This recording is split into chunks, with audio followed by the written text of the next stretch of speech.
Natalie, I am so excited to talk to you. We could probably go on for hours, honestly. I mean, really honestly, for hours. So, before we got started talking, we were talking about the power of reinvention and also being highly knowledgeable and then finding out there's gigantic roadblocks in your knowledge. So, Natalie started sharing a story and I was like, "Oh my god, I need to turn on the mic right now." So, let's share your story because you hit an interesting wall in your world a couple years ago, and I want you to share that. Anytime I hear somebody in their 40s now, I'll say that's like the generalization. Anyone I hear someone in their 40s that's in the health or wellness or functional medicine space saying they have all the answers and it's figured out, I'm always thinking, oh, they just haven't hit it yet. They just haven't hit it yet. Now I understand what women used to say to me that were older, that there is going to be a pivot. There is a shift, whether it happens to you in your early 40s or your mid 40s or your 50s at some point. There's a shift that happens where what we think we know to be true starts getting very challenged. And for me, I was known as a fitness expert, a fat loss expert. I had it all together. I taught people how to get 8-pack abs and how to be super strong. And it was excuses or solutions, you decide. It was all of that. And then I didn't know what was going on with my body. And it really kind of hit me out of left field. I thought, wait, what's going on? Why am I getting what I call that midlife midsection thickening? Like, where's that coming from? What's going on with my moods? Where's my energy? Where's my focus? Why do I feel like a big fluff ball? Why do I feel lack of interest in things? I started getting really confused. And what I knew to be true at that time, and I would say everything you know up until right now, right here today, got you to right now, right here today, right? So what I thought I knew was I must be need to get stricter on my diet. I must have to work out harder. I must get better at personal development. I must believe it's more possible for me.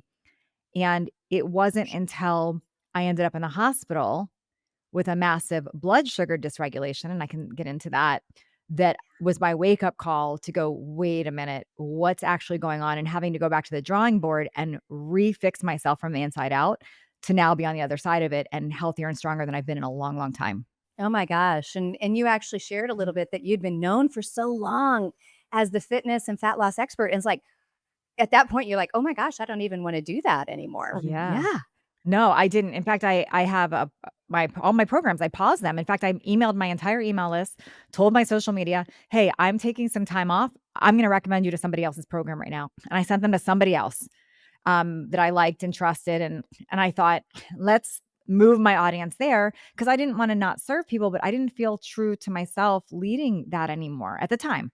Yeah. And what happened was, and it took a blood sugar dysregulation to get my attention because I'm a nutrition expert. This is my and I understood that. And what was happening is I was wearing a CGM and my blood sugar had gotten wildly out of control. And I was using the finger prick too to make sure. My A1C was super high. It said I was pre-diabetic. Um, and I thought I can control this. Let me just go strict keto. I'm gonna go strict keto. Did not work. What was happening was I would eat something super small, and my blood sugar would spike to 250. And I'm talking after eating low glycemic foods. It was didn't make any sense. And then what happened was I started really hyper fixating on it, which stress even made it worse. And I started having massive dysregulation to the point where we thought I had something wrong with my pancreas, thought I had, something called LADA diabetes, which is like type 1.5. Yeah. We're trying to figure it out. My doctors are trying to figure it out. But I ended up in the hospital a whole weekend with them trying to figure out what's going on with my blood sugar. And my good friend, who I know you know well, Laura Frontero, said to me, she kept saying, parasites cause blood sugar issues. And I thought she was crazy. I looked at her like she had three heads. I'm Like, sure. what? What do you mean parasites have? Yeah. But we couldn't figure it out. And I was not going to go on metformin. And it was not type 1 or type 1.5 diabetes. And I'm very familiar with both those. My sister's juvenile diabetic. My mom's type 2. So I thought, what do I have to lose by listening to Laura and just kind of go with this? Well, that was the beginning of what I have now come to know to be true. It's the beginning of what I call being your own health detective. I think every woman needs to be their own health detective. So whether you're starting with what she taught me or starting someplace else, we have to be our own health detective. What happened for me with her was learning about my gut, which I always thought, I don't have stomach problems. What do you mean my gut? But learning about that helped me understand that I could start feeling better instantly, which was the first shift. But what she said to me, which I still hold true in my head, is what drove that? But what drove that? Like, why did you have a parasite? Why did you have leaky gut? What's creating that? That was her question. And that's what led me down to learn that number one, I had a ruptured breast implant, Oh my which gosh. I had no idea I had. Realized, I still have I had amalgam fillings in my teeth. So going through that process. And I was realizing you can't remove every toxin in our environment, but we can get our bodies a lot better at detoxing them. So I got super strict. I removed my implants. I went through a whole explant process, Yeah. removed my amalgam fillings, cleaned up everything, like literally cleaned up everything. I said I went hippie mode for a good year. I can't say that I'm that now, but I did go hippie mode for as best as I could for a year. And things started to shift. And that's when I realized, okay, now I'm in a place to really look at things from different angles. And I really believe now there's an order of operation for women. Yes, we have to believe the right things. Yes, we have to have our nutrition dialed in. Yes, we have to move our body. But there's these other pieces that work together and we need to not skip them. Like one, your gut health.